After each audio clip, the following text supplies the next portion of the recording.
अस्सलामुअलैकुम। Sugar control करने वाला स्पेशल कहवा। अदरक छोटा टुकड़ा बारीक काट लें।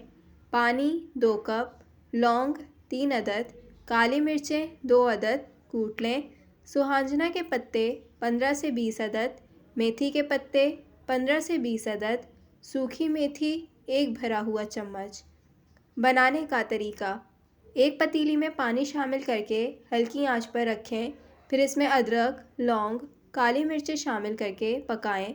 जोश आने पर सुहांजना के पत्ते, मेथी के पत्ते और सूखी मेथी शामिल करके मज़ीद पकाएं यहाँ तक कि पानी 1.5 कप रह जाए। छान कर कप में निकाल लें।